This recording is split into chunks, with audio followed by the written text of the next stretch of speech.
স্বামী স্ত্রীতে যদি মহব্বত না থাকে বাড়ি জাহান্নাম হয়। কি হয় বুঝেন না?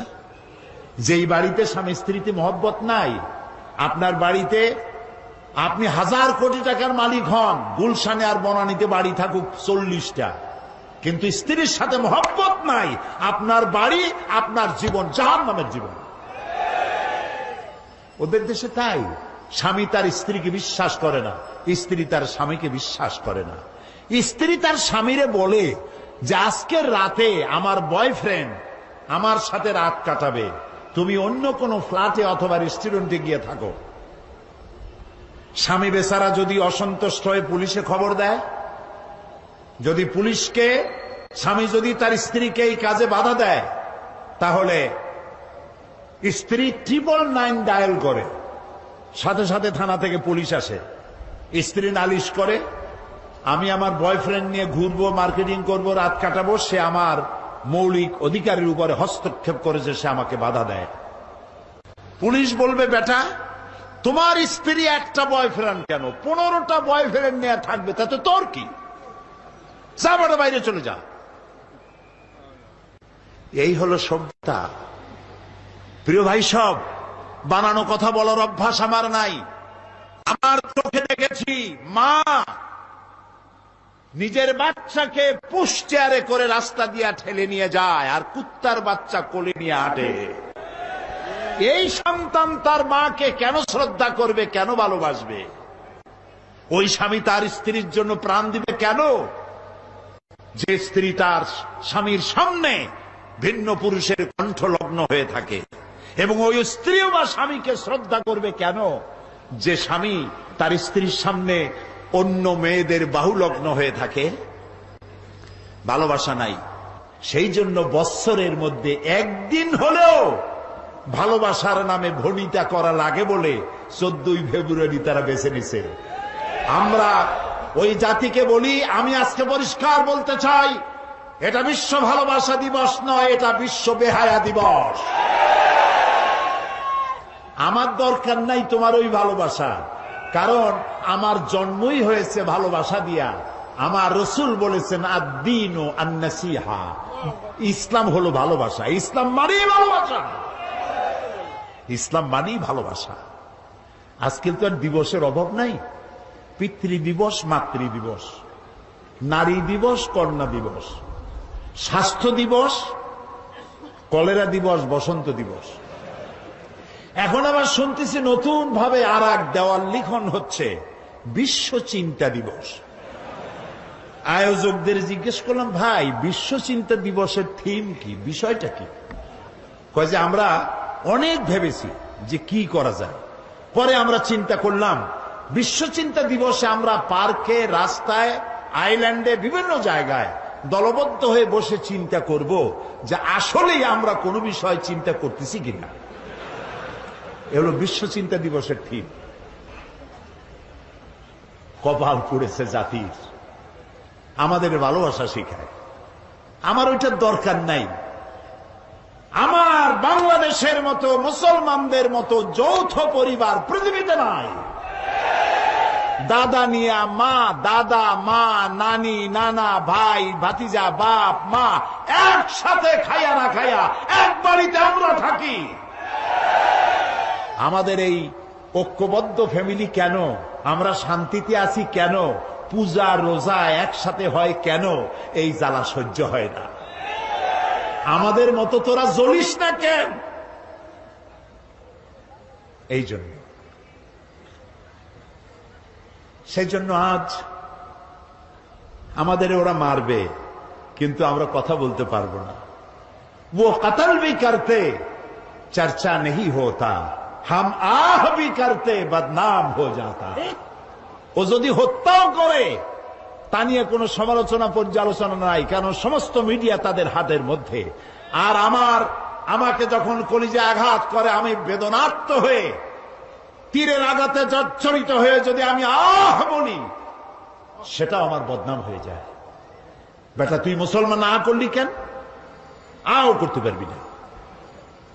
যদি বলবি কি করবো, কই কিও করতে পারবি না।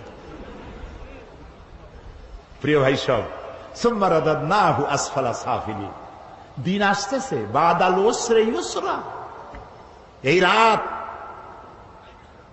12 ঘন্টার বেশি থাকবে না। মেঘ আসলে সূর্য ঢেকে যায়। চিরকালের জন্য সূর্য ঢাকা থাকে না, চিরকালের জন্য রাত থাকে না।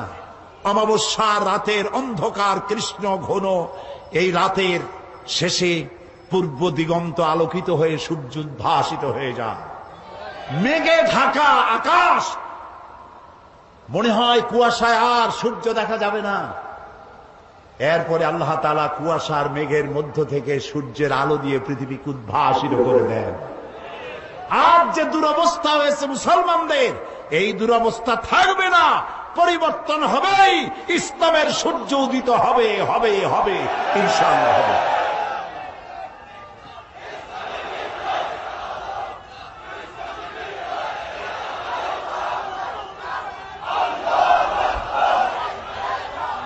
প্রিয় ভাই সব, প্রিয় ভাই সব, ইন্নাদ-দীন ইনদাল্লাহিল ইসলাম। আলহামদুলিল্লাহ কোন ইসলাম। আমার জন্ম সার্থক, আমাদের সকলের জীবন সার্থক যে ইসলামের মধ্যে পয়দা আল্লাহ করছেন। বলি আমিন। সবাই বলেন আলী আমিন। বলেন আলহামদুলিল্লাহি রাব্বিল আলামিন। সমস্ত প্রশংসা আল্লাহ তাআলা। লাকাল হামদু বিল ঈমান। বলেন লাকাল হামদু বিল ঈমান ওয়া লাকাল হামদু বিল কুরআন ওয়া লাকাল হামদু বিল ইসলাম। ইসলামের জন্য আমাদের জীবন ধন্য হয়ে গেছে। ভুল করেছি আমরা এক জায়গায়, বলবো এক জায়গায় না, 3 জায়গায় ভুল করেছি। কয় জায়গায়? 3 জায়গায়। বুঝতে কষ্ট হচ্ছে না তো? 1 নম্বরে ভুল করেছি, ইসলামকে মনে করেছি একটা ধর্ম। হিন্দু, খ্রিস্টান, বৌদ্ধ, ইহুদি বিভিন্ন ধর্ম যেমন, ইসলামকে ঠিক তেমন একটা ধর্ম মনে করেছি। 1। 2 নম্বরের ভুল করেছি, কোরআন শরীফকে বেদ, বাইবেল, গীতা, ত্রিপিটক, জিন্দাবিস্তা ইত্যাদি ধর্মগ্রন্থের মতো শুধুমাত্র একখানা ধর্মগ্রন্থ মনে করেছি। 3 নম্বরে ভুল করেছি, নবী করিম সাল্লাল্লাহু আলাইহি ওয়াসাল্লামকে শুধুমাত্র একজন ধর্মীয় নেতা মনে করেছি।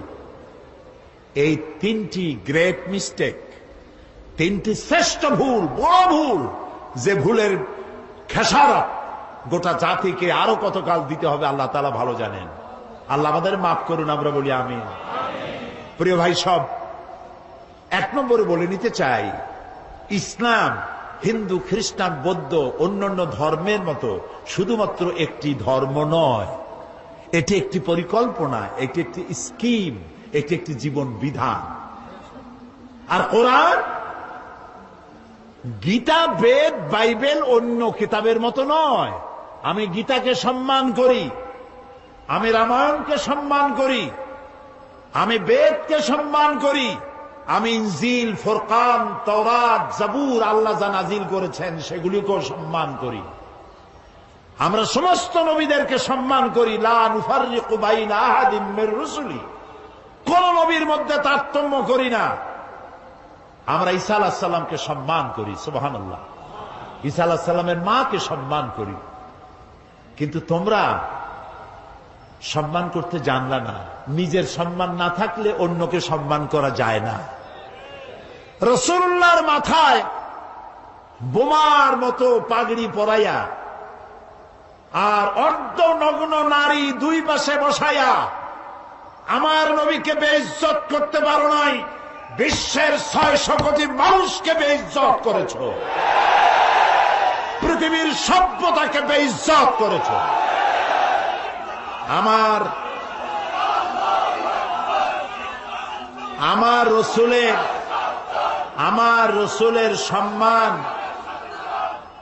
রসুলের সম্মান কচু পাতার পানি নয়, কলা পাতার পানি নয়। আমার রসুলের সম্মান হিমালয়ের পাহাড় সমান না। আমার রসুলের মর্যাদা আকাশ সমান না। আমার রসুলের মর্যাদা আল্লাহর আরশের সমান, আল্লাহর আরশ পর্যন্ত। আল্লাহর আরশে এই পৃথিবীর কোন মানুষকে আল্লাহ তাআলা দাওয়াত দেন নাই, আমার রাসূলকে দাওয়াত দিয়েছে। কাজী তাকে অমর্যাদা তোমরা করতে পারবে না, নিজেদেরকে অমর্যাদা করেছো। এ বিষয়ে আমি পরে কথা বলবো ইনশাআল্লাহ। এখন যেটা বলতে চাই, ইসলাম এটি একটি পূর্ণাঙ্গ জীবন ব্যবস্থা। আমি আগেই বলেছি এটি শুধু নামাজ রোজা হজ যাকাত নয়, এটি একটি জীবন ব্যবস্থা। দেখুন, নবী করিম সাল্লাল্লাহু আলাইহি ওয়াসাল্লাম যখন হেরা পাহাড় থেকে নামলেন, তিনি তো একটা দাওয়াত দিয়েছিলেন, ইয়া আইয়ুহান নাস কুলু কি কন্ত লা ইলাহা ইল্লাল্লাহ তুফলিহু। কি মজার কালেমা, আলহামদুলিল্লাহ। মুক্তির জন্য তোমরা এটা ঘোষণা দাও। নবী করিম সাল্লাল্লাহু আলাইহি ওয়াসাল্লাম এই ঘোষণার পর শান্তিতে থাকতে পারেন নাই, সাহাবায়ে কেরাম অত্যাচারিত হয়েছে। বুখারী শরীফের হাদিস, ওয়ান খাব্বাব বিন আল-আরিত রাদিয়াল্লাহু তাআলা আনহু আন্নাহু ক্বাল শাকাউনা ইলা রাসূলিল্লাহি সাল্লাল্লাহু আলাইহি ওয়াসাল্লাম ওয়া হুয়া মুতাওয়াসসাদুন বুরদাতুন লাহু ফি জিল্লিল কাবা। হযরতে খাব্বাব বলেন, আমরা নবী করিম সাল্লাল্লাহু আলাইহি ওয়াসাল্লামের কাছে গেলাম, গিয়ে দেখি নবীজি কাবা শরীফের ছায়ায় চাদর মুড়ি দিয়ে আরাম ফরমাচ্ছেন। আমরা পাশে গিয়ে বললাম, আলা তাদউ লানা আলা তাস্তানসিরু লানা ইয়া রাসূলুল্লাহ, হে রাসূল আপনি কি আমাদের জন্য দোয়া করবেন না? আপনি কি আল্লাহর সাহায্য আমাদের জন্য কামনা করবেন না? আমাদের বেলালকে ওরা মেরে শেষ করলো, খাব্বাবকে মারলো, খুবাইবকে মারলো, আম্মারকে মারলো, সুমাইয়াকে শহীদ করলো। আর তো নির্যাতন সহ্য করতে পারি না, আপনি কি আমাদের জন্য দোয়া করবেন না? নবীজি উঠে বসলেন, বললেন, ও খাব্বাব, তোমাদের আগে এই পৃথিবীতে যারাই দ্বীনের দাওয়াত দিয়েছেন, ইসলামের দাওয়াত যারাই দিয়েছেন। আচ্ছা ভাই, আরেকটা কথা বলি, কোন কোন বইতে লেখা আছে ইসলামের প্রবর্তক মুহাম্মদ সাল্লাল্লাহু আলাইহি ওয়াসাল্লাম। এই কথাটা কিন্তু ঠিক না। ইসলামের প্রবর্তক আল্লাহ তাআলা। ইসলাম কার? কিছু লোক আছে বেয়াদব, এদেরকে বেয়াদব ছাড়া আমি আর কিছু বলতে পারি না। তারা বলে মওদুদীর ইসলাম, বাগদাদের ইসলাম, অমুক জায়গার ইসলাম, তমুক জায়গার ইসলাম। এই জাতীয় কথা যারা বলে তারা বেয়াদব। ইসলাম তো মুহাম্মদ রাসূলুল্লাহ সাল্লাল্লাহু আলাইহি ওয়াসাল্লামের নয়। ইসলাম হচ্ছে কার? চিল্লায় বলেন। সুতরাং কোন মানুষের নামের সাথে ইসলাম বলা বেয়াদবি। ইসলাম আল্লাহ দিয়েছেন। নবী করিম সাল্লাল্লাহু আলাইহি ওয়াসাল্লাম বলেছেন, খাব্বাব, তোমাদের আগে এই ইসলামের দাওয়াত নিয়ে যারাই আসছেন, প্রত্যেক নবীর সাথে তার সাথীদের সাথে এই জাতীয় ব্যবহার হয়েছে। তোমরা জানো না, যারা এই দিনের দাওয়াত দিয়েছে তাদেরকে ধরা হতো, ফায়ুহফারু লাহু ফিল আরদ, তাদের জন্য জমিনে গর্ত খনন করা হতো, ফায়ুজআলু ফিহা, এরপরে সেই গর্তের মধ্যে তাকে কোমর পর্যন্ত দাবায় দেওয়া হতো, সুম্মা ইউতা বিল মানশার, এরপরে করাত আনা হতো, ফায়ুদাউ আলা রাসিহি, এরপরে সেই করাত তার মাথার উপরে রাখা হতো, ফায়ুজআলু নিসফাইন, এরপরে করাত দিয়া চিরে জীবিত মানুষটিকে দ্বিখণ্ডিত করে ফেলে দেওয়া হতো। মা ইয়াসুদ্দুহু যালিকা আন দীনিহি, এত কষ্ট দেওয়ার পরেও একজন মুসলমানকেও তারা দ্বীনের রাস্তা থেকে এক চুলও সরাইতে পারে নাই। আমরা পারবো এরকম? পারবো? কারা কারা পারবো? আলহামদুলিল্লাহ। হাত নামা, হাত নামা, হাত নামা। রাসূলুল্লাহ বলছেন, শোনেন শোনেন শোনেন, নবী করিম সাল্লাল্লাহু আলাইহি ওয়াসাল্লাম বলছেন, ওয়াল্লাহি ওয়াল্লাহি লা ইউতাম্মান্নাল্লাহু হাদাল আমরা হাত্তা ইয়াসিরুর রাকিবু মান সালা ইলা হাদারামাউত। ও খাব্বাব, আমি আল্লাহর নামে কসম করি। কে কে কসম করছে? হুজুরে করিম সাল্লাল্লাহু আলাইহি ওয়াসাল্লাম আল্লাহর নামে শপথ করছি। সুবহানাল্লাহ। ও খাব্বাব সেদিন বেশি দূরে নয়, যেদিন ইয়েমেনের রাজধানী সানা থেকে শুরু করে হাজার হাজার মাইল দূরে হাজারামত পর্যন্ত সুন্দরী যুবতী মেয়েরা রূপের পশা নিয়ে, সদাগরেরা ব্যবসায়ের মাইল নিয়ে, উট আর ছাগল আর ভেড়া নিয়ে যাতায়াত করবে হাজার হাজার মাইল। লা ইয়াখাফু ইল্লাল্লাহ, আল্লাহ ছাড়া কোনো ভয় তাদের দিলে থাকবে না। চোরের ভয়, ডাকাতের ভয়, ধর্ষণের ভয় থাকবে না। কে বলছেন? কার নামে কসম করে? আল্লাহর নামে কসম করে বলছেন।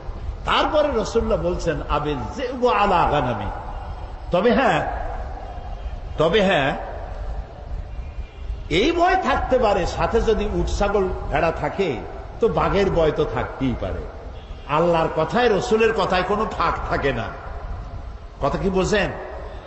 একজন এক এলাকার এক বক্তা ছিল, ইলেম কালাম কম। উনি মাহফিলে গিয়ে দেখতেন যে আলেম আছে কিনা, তাহলে ওয়াজ শর্ট করতেন। তখন আলেম আছে কিনা তা বুঝবে কি করে? সেই জন্য তিনি বলতেছেন যে ভাই, আজকে আমি একটা পাতার ওয়াজ করব। সেই পাতাটার ফজিলত সাংঘাতিক। পানিতে পড়লে একরকম, ডাঙ্গায় পড়ে একরকম, এরকম একটি পাতার ওয়াজ করতে চাই। জনগণ বলল আমরা এরকম ওয়াজ শুনতেই চাই। তিনি বললেন দেখেন, ওই পাতাটা যদি নদীর মধ্যে পড়ে কুমির হয়ে যায়, আর পাতাটা যদি ডাঙ্গায় পড়ে বাঘ হয়ে যায়। মাঝখান থেকে একটা লোক দাঁড়ায় বলছেন, আচ্ছা হুজুর, এই পাতার ফজিলত যখন এরকম, তাহলে যদি এই পাতাটা অর্ধেকটা পড়ে নদীতে, অর্ধেকটা পড়ে ডাঙ্গায়, তখন কি হবে? মৌলভী সাহেব মনে করলেন আলেম তো আছে। ওয়াখির দাওয়ান আলহামদুলিল্লাহি রাব্বিল আলামিন, আসসালামু আলাইকুম ওয়া রাহমাতুল্লাহ।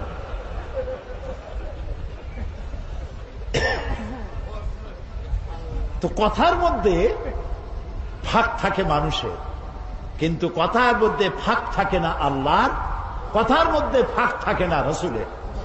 এখানে আল্লাহ তাআলা, রসুল বলছেন লা ইয়াখাফু ইল্লাল্লাহ, আল্লাহ ছাড়া কোনো ভয় থাকবে না। তারপরে যদি কেউ উট নিয়ে যায়, ছাগল নিয়ে যায়, আর পাহাড়িয়া বাঘ এসে যদি উট নিয়ে যায়, তাহলে রসুলের কথার মধ্যে তো অসুবিধা হয়ে গেল। লোকেরা বলবে উনি বললেন আল্লাহ ছাড়া ভয় নাই, ভয় তো আছে। সেই জন্য রাসূলুল্লাহ বললেন আবিজ যিবু আলা গানামি, এটা হতে পারে যে বাঘে তোমার উট ছাগল ভেড়া নিয়ে যাইতে পারে, কিন্তু সুন্দরীরা ধর্ষিতা হবে না, সদাগরের মাল চুরি হবে না, মানুষের জীবন নষ্ট হবে না, এরকম সমাজ আসবে। ওয়ালাকিন্নাকুম তাস্তাজিলুন, আসলে তোমরা খুব তাড়াহুড়ো করছো। তাড়াহুড়ো করো না, ধৈর্য ধরো। এটা পাওয়ার জন্য বহুত নবীদের জীবন দিতে হয়েছে, সময় লাগবে। ইসলাম শুধু নামাজ, রোজা, হজ, যাকাত নয়, শুধু দাড়ি, টুপি, মেসওয়াক নয়। দাড়ি, টুপি, জামা, মেসওয়াক, নামাজ, রোজা সহ বিশাল স্কিম, বিশাল পরিকল্পনা। আমরা সবটারে বাদ দিয়া শুধু খোলসটা ধরে আছি, আসলটা বাদ দিয়ে দিছি। আমরা যখন মসজিদে যাই তখন মুসলমান থাকি, কিন্তু আমি যখন দোকানে যাই তখন আমি মুসলমান থাকি না।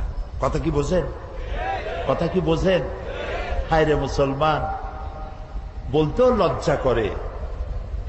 এই যে ভেজাল ধরা আবিষ্কার, যখন ভেজাল ধরার জন্য ঢাকায় যখন অভিযান চললো, হায় হায় রে, কি দেখলাম! কি সব নাম করা হোটেলে কি খাওয়ায়, গরিবে খাইলে কয় যে ফ্যান খায়। এই যে ভাতের যে মাড়, ওইটার কি বলে এখানে? হ্যাঁ,